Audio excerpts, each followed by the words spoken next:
That was the quick process from start to finish. Now let's get into the nitty-gritty. First we need to make sure we have the right thread.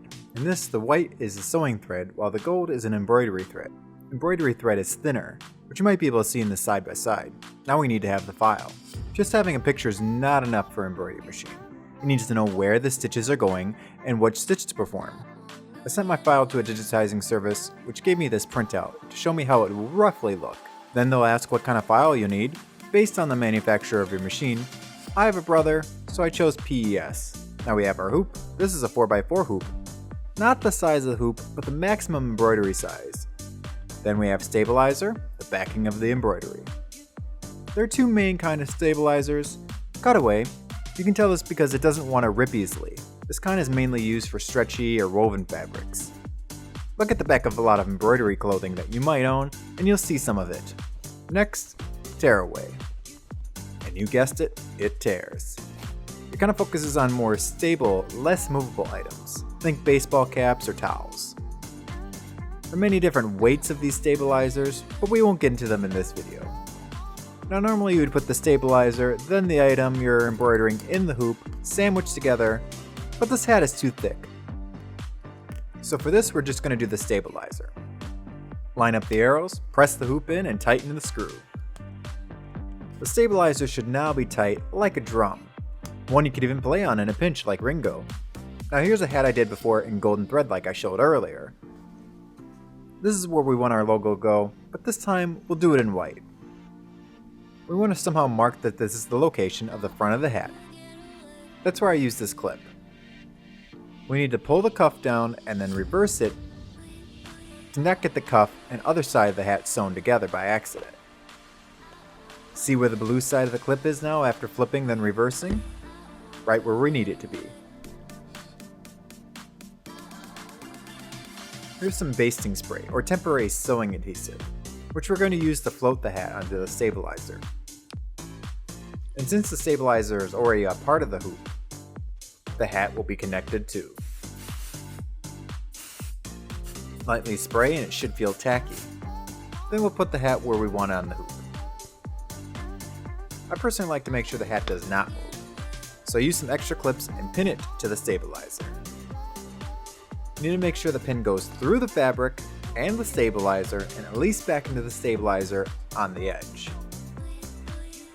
I do at least 4, one on each corner to be 100%. This might be overkill, but I don't want any material to go to waste in case the adhesive fails. Time to thread the machine. These newer machines have these steps which make it very simple. We start with a needle in the up position. We grab the thread, and sorry for it being a little shaky as I did it with one hand. It goes to the first guide clip, goes behind the back clip, which then goes down the first one, which is your tensioner, back up to the uptake hook. We can see the silver bar in the crack. We want the thread to go through the hook and back down. Then there'll be this thread guide near the needle, which we put behind.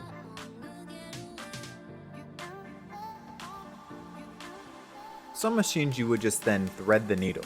With mine I have 2 more steps to go to use the self-threader. Move over the guide at number 7, which is a threader. I can move along the small blade to cut my thread to length. Then my favorite part of the machine, I press down and my needle is threaded. We do still need to pull the thread behind to remove the loop,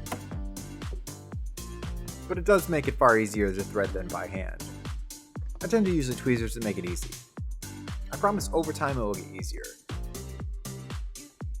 Here we do the process again in under 30 seconds.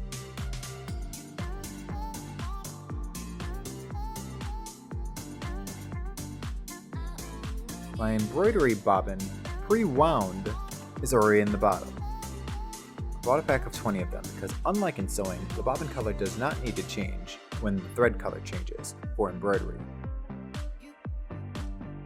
So we're hooped, make sure no material is under the hoop, otherwise it will sew the item shut.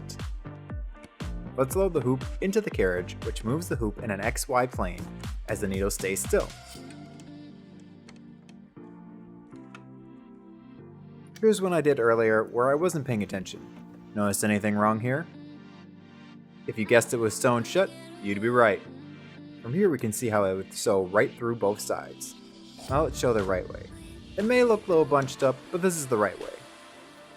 We have our file loaded, it gives us our dimensions and where it will roughly sit in the hoop.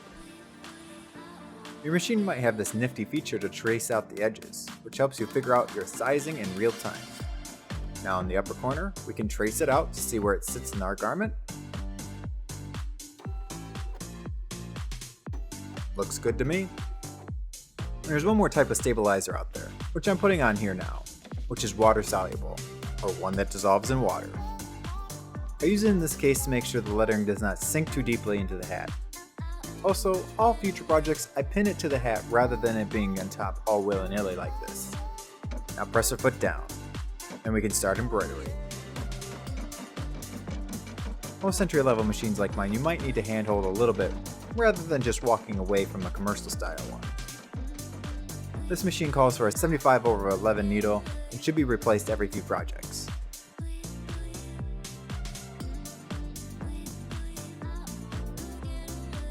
Embroidering is a lot like using a pencil without lifting. Any area that the thread continues without cutting is known as a jump cut. It needs to be cut away manually, especially if you have a lower end machine like mine. All this prep work leads to this moment to clean up.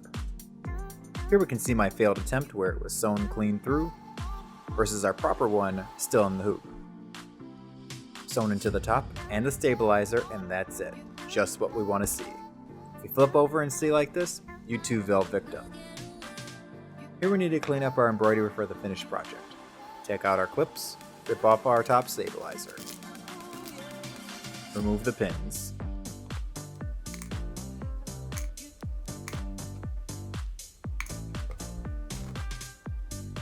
Clean up the jump stitches, being careful not to cut anything. Use a toothbrush with water, get the rest of the water-soluble stabilizer out. Clean up the back jump stitches, really just cleaning up the frays. Now to remove the back stabilizer, I pull it up since I use the basting spray. When you cut away the excess and leave about a ½ inch around the embroidery, careful enough to cut the fabric in the process.